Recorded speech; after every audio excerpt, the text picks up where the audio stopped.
everyone again, or good afternoon if you are in Europe. Welcome to our webinar titled Optimizing the Study Abroad Programs, AI and International Mobility. Let's keep going, Oscar, please. Yeah. So my name is Saúl Oliveros. I'm the Global Partnership Director at Lodgerin. And today, our guest speaker today, it will be our host, our CEO, Oscar Rubio.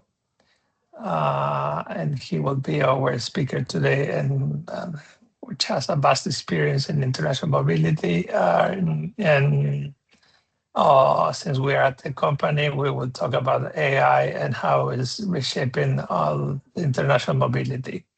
So we will explore how AI is starting to reshape operational workflows and international mobility and study abroad programs, and the potential impact that is having, either for good or for bad, and in this hot topic that we have today, and how it's changing the way we work and the way we manage the study abroad programs. Now, what we will be covering is the evolving role of AI in international mobility, key shifts in 2025-2026 for study abroad programs, what programs coordinators can automate today, the operational gap in study abroad management, and a connect approach to program coordination. And lastly, we will have a space for question and answers, in which you can either text your questions through the chat, or you can raise your hand.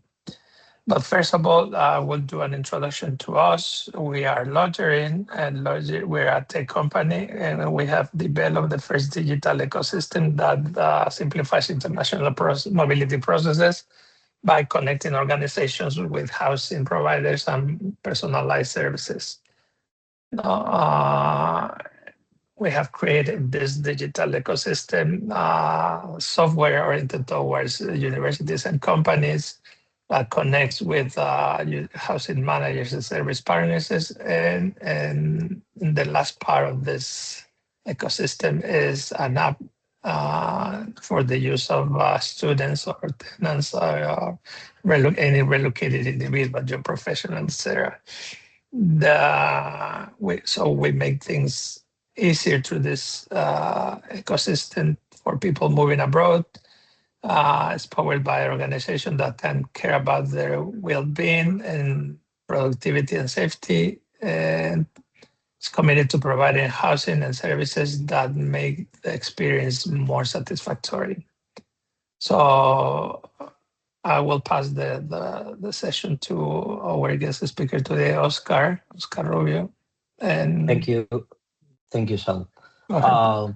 Well, for many years, let's say that the question is, should we use AI?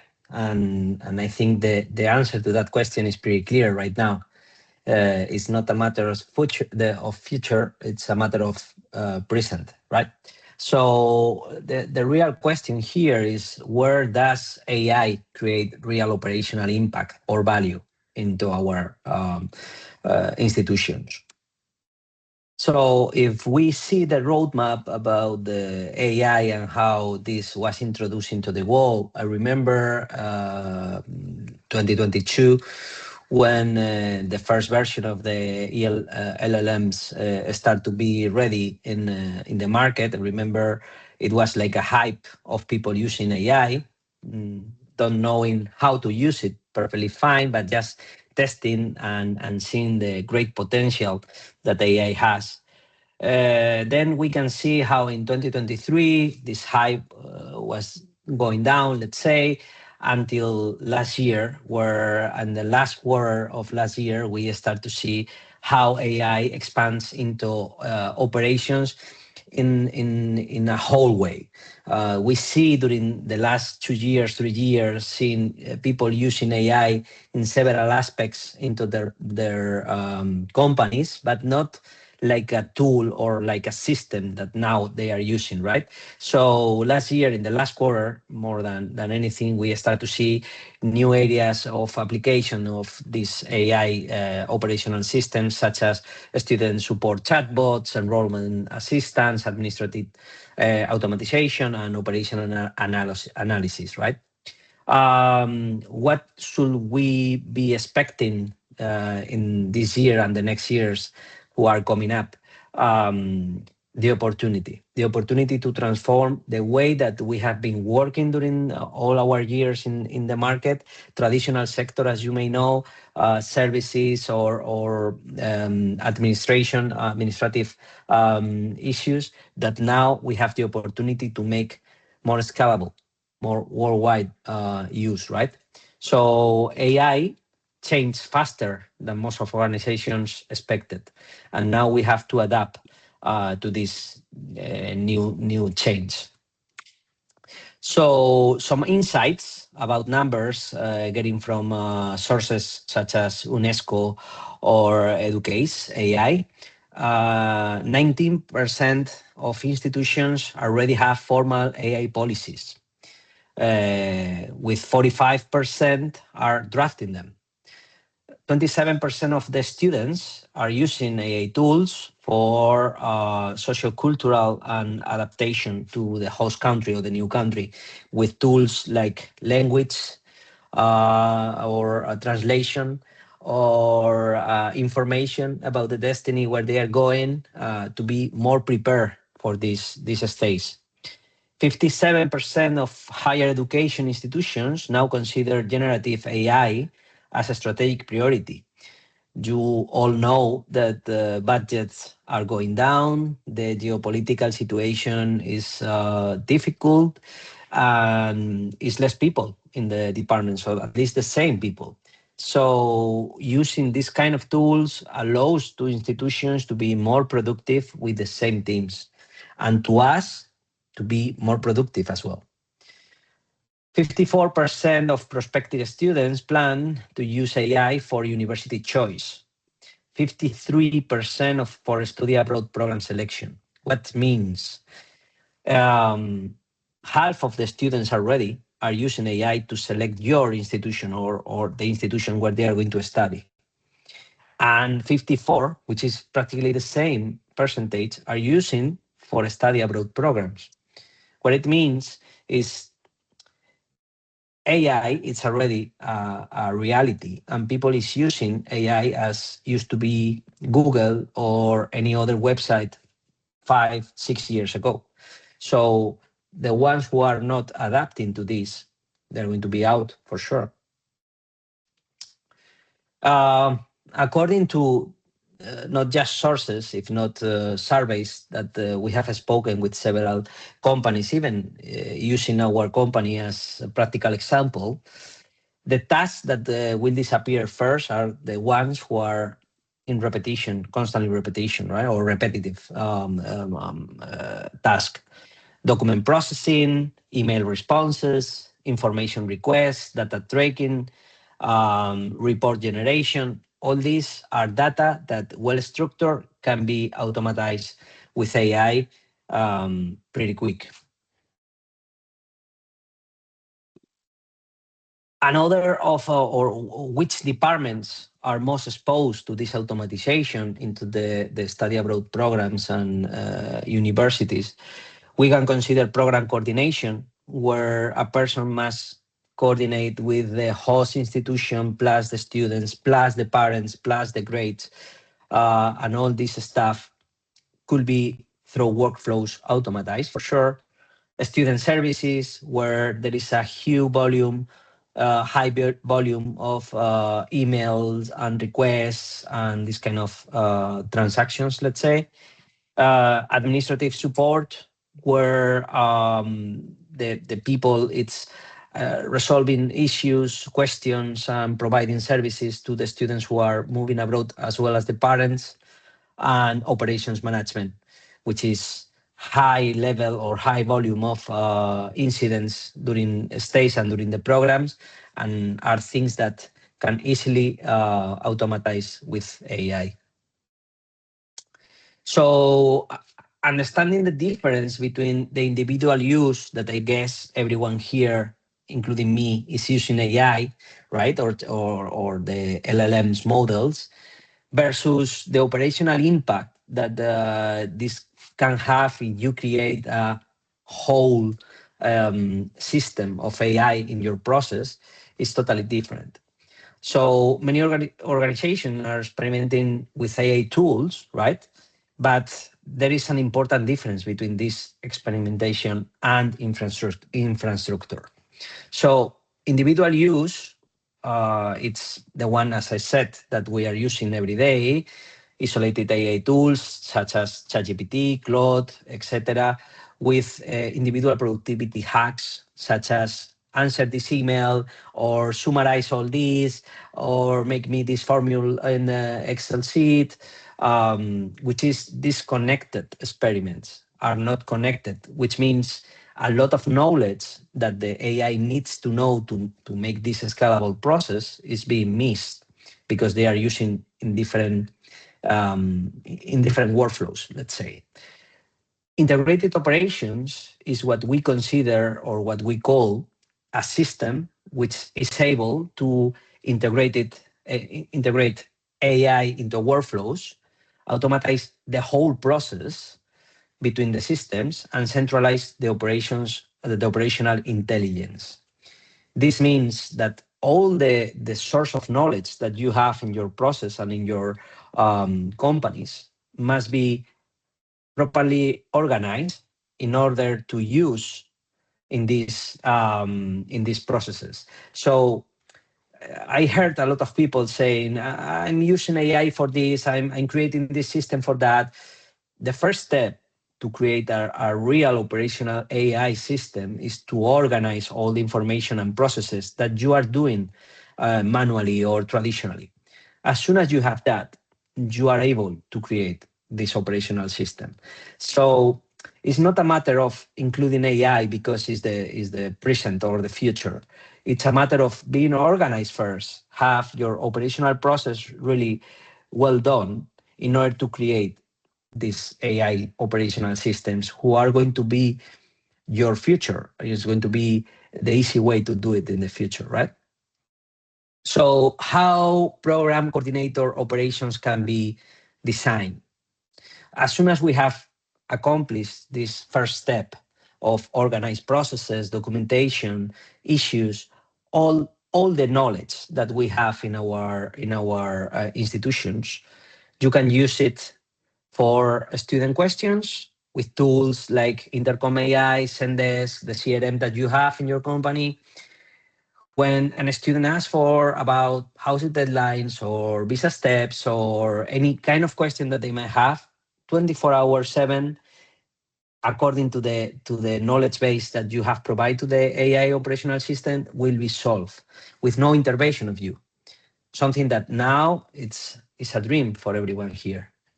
So process automatization, which is how the system is analyzing responses, requests, and they are moving to the stage where they belong. Something that we used to do manually in a traditional model, and with this operational system, you are able to do automatically. The creation of AI agents who are going to help not just with the assistance in the responses or the questions that the students may have, even you may have about the process, if not all the workflows and how they are moving on a stage automatically. Email communication automatization, which is practically the same than the bot for students. And one of the important things that we always used to do, KPIs, data, and data tracking, right? It's something that we used to miss because it's a lot of information from a lot of resources or sources. And now we have the opportunity to consolidate and congregate all the information that we have in just one system, and not just that, give it the power to provide you summarize and ideas and next steps in the process, which is going to be, I dare to share, like 60% more effective than we used to be with this kind of integration and tools. So I guess that will be some universities or institutions who are ahead in this, but the operational challenge right now is the operations that we have today. The daily task is absorbing the whole time that we have, and we are not thinking in how we can make this more effective and how we can do this um, more effective, let's say. So the challenge that we have, and it's something that we have been spoken during the presentation, is the abundance of documents, the inconsistent student communication that we have because we don't have the time. Sometimes it's a lot of emails to answer that we don't have proper answer in that right moment because we don't have the information. Housing coordination, incident management with parents, with the host entity 7,000 miles away in different time zones, immigration and visa issues, how difficult and stuck is the line to get the appointment, to get the documents, to get the visa. But it's like a circle. You need the housing and the insurance, and then the visa. But to have the housing, you need the visa. It's a mess. It's a mess. Limited visibility of across the students and how everyone is in each process. All this is affecting and impacting directly in the user experience into our institutions, and is impacting directly in the quality of the service and the quality that is it's getting from the students and the parents, and it's something that we can solve. So the gap between technology and operations, and coming a bit back in this presentation, is how we can create this system, right? So technology allow us to create this automatization, this digital ecosystem, integrated software, and the operations is the source where we have the knowledge, the processes, the documents, the information, everything. So the way to close this gap is to first stage get all the information, create this all knowledge source, and put it in the software of AI in order to not the software of AI, in the process of AI, in order to create this system and workflows which will be automatized in the process. So how we did that? Because Lodgerin is basically an evolving process of traditional services provider, where we used to do everything manually, everything through email, through direct meetings with the parents, with the students, with the universities, providing the services in Destiny, in person. And how we decide to move from this traditional service provider to technology. And it was like that, no with AI, because when we start this project, AI was just establishing. It was getting all the information, getting all the knowledge that we had in that moment, and digitalizing the processes. So basically, abroad is the comprehensive solution for the traditional services in order to have everything under control and everything consolidated in one digital ecosystem. With Abroad, you are able to manage the housing management, document and contract tracking, immigration, incident and emergency coordination, real-time tracking of student status, additional services such as transportation support, flights, events, whatever that you may need in the relocation or in the mobility process. How we get this? How we get into this point? Not just with the demand or the needs that the institutions and students has, but with the experience about how to do it. So basically, we got our operational process that I just mentioned about. We get all this experience and put it into processes, and these processes were becoming a technology after we have everything controlled. So as soon as we have passed this this digitalization process, now we are able to include AI into our processes. With our source of knowledge, we are able to create Lodgerin. Lodgerin is an assistant that help institutions and students at the same time, both, with questions about how I can manage this program in Madrid. What is the cost of life? What kind of accommodations I can find? What is the visa process for a student? Everything that you may need in that cases. Not just that. If you move it to the visa module, you have information about what is happening, what modifications in the law, what are the estimate of times in getting the visa, what documents I need for the visa. Everything in one single tool. Everything getting from not just our sources of knowledge, if not from external sources of knowledge, from consulates and embassies in the destinies. Aside this, or all this is connected with the app for the student, where they can make the same. They can make the whole process connected to a broad software in just one single tool. Accommodation, check-in, payments, documents that they may be required, uploaded, downloaded, communications between the institution and the student, everything automatized using not just the processes and the knowledge, if not the AI, which is predicting the workflows that the students may need. So when a student is moving abroad and is creating a process, they have all the information in real time. And that is one of the things. It's not just about the information, it's about how this information is managed and how quick is providing the answer. So for us, it's time reduction in the processes, which make us more effective, which make us more scalable. And for you, it's exactly the same.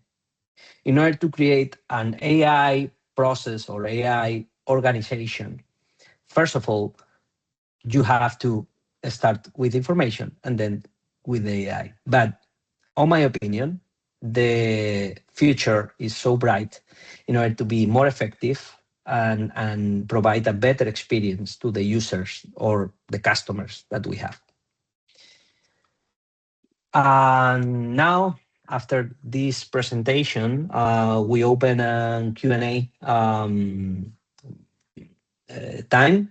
So any question that you may have about your operations, about how you can include these processes, how do you see the future here, or what are our ideas about the future in this way, really open to answer.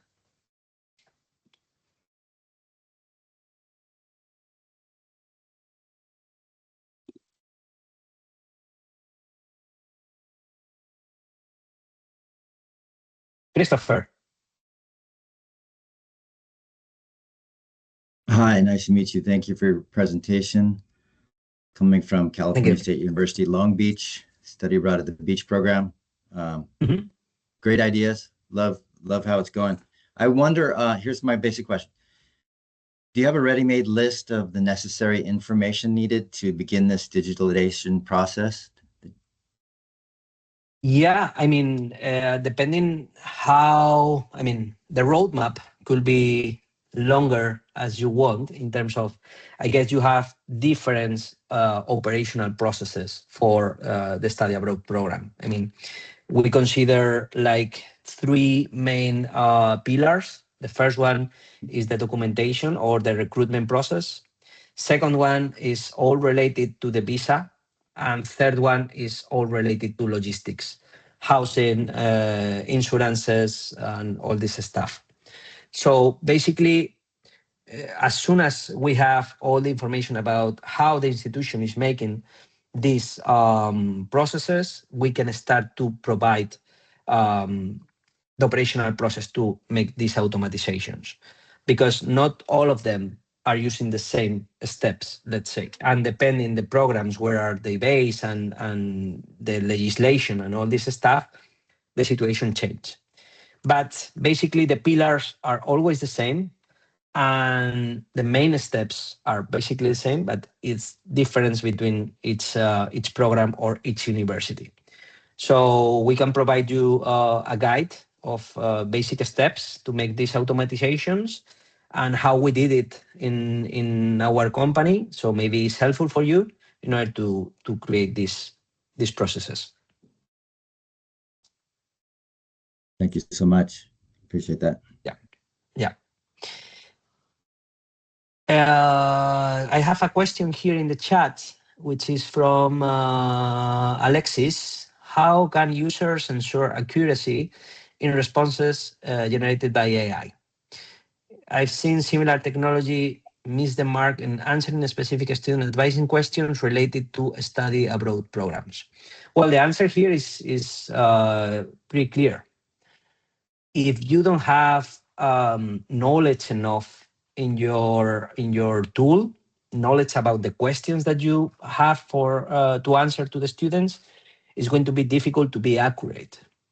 The key here, and I mentioned this during the whole presentation, is to have all the knowledge base that you have in your system, in your processes, in your emails, in your CRM, put it and organize into the AI system. If you miss questions or responses that you have been doing during this, of course, AI is going to predict the answer, but it's not going to be accurate. So as much answers and questions the AI has, more accurate it is. So the game here is to train your AI model with all the knowledge that you have. If you don't get this information properly organized or properly done, of course the AI is going to fail. That's 100% sure. So here it's about knowledge and sources more than AI, more than technology.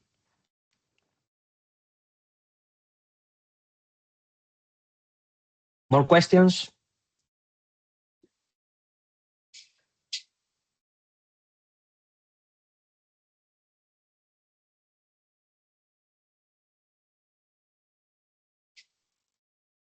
Nobody? Please, Christopher. Yeah, somewhat of a ignorant question here, a dumb question. As we move towards agentic AI and everybody can then have access to their own agents to build their own, software or some sort of scaffolding program to help with these kinds of things. I wonder, can we just later down the road, once things develop and get better, just use our own agent to build all this immediately? I mean, one of the good things here is that AI it's democratizing the access to the software and technology.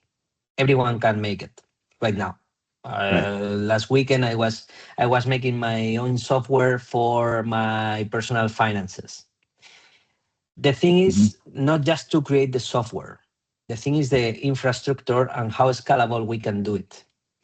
Of course, this will be evolving during the years. We don't have the answer what is going to happen in 2 years, because expectation and the future was like in 5 years time we will have agentic AI. No, now we're realizing that it's going to take less time to do it, right?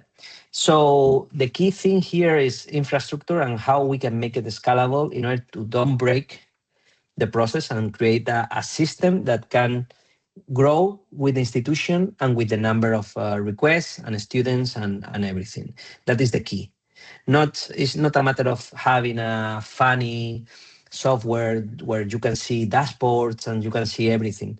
It's how effective you can do it in order to grow with it. And again, it's something. One of the things that I predict with the software is that the cost in all this is going to be going down and down and down, and it's going to be really accessible to everyone. That's a good thing. That's a good thing because everyone is going to be, as I said, more effective. But we must to be careful what we build, because can be something that in long term cannot be scalable, let's say. Now, quick response to that though. I mean, the recent discoveries are that they're self-improving. So, you get them on the track and you get them on the self-improvement track, it's only going to get better and better scalably. Mm-hmm.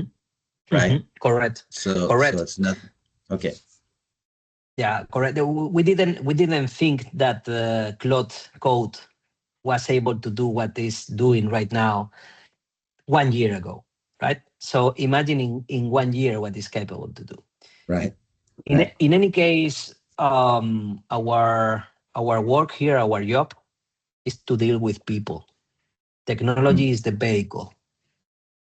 And of course, AI can replace a lot of recurrent tasks and a lot of things. And as I said, it's making us more scalable and more effective. But still, people in this sector at least needs people in any case. So maybe we need less people. Let's see. But of course, at the end, we will need somebody to deal with the reality, right? So yeah. Sara Daniela Tavares, do you need a lot of programming knowledge to create this kind of software? As we just spoke with, said to Christopher, not depending or depending the kind of software that you are looking for. If you are looking for a software for yourself or in a small department with a few users, maybe you don't need programming skills at all. Having a really basic knowledge about how software, and more than anything, how you make the prompt to the AI tools, you can create a operational system effective enough to be 40, 50% better in your daily task. Even you can create automatizations through the email, through the knowledge base, connecting with some external software, and that's it. And that's going to make it 40, 50% better in your job, right? But in any case, if it's something which is helpful for you, I study every day all the news, all the new features, the new things that are coming up, because every day is like a fair here with Claude and ChatGPT, OpenAI, Grok, Gemini, and all the softwares around, which are coming, Lovable as well. So it's like that. Any other question over here?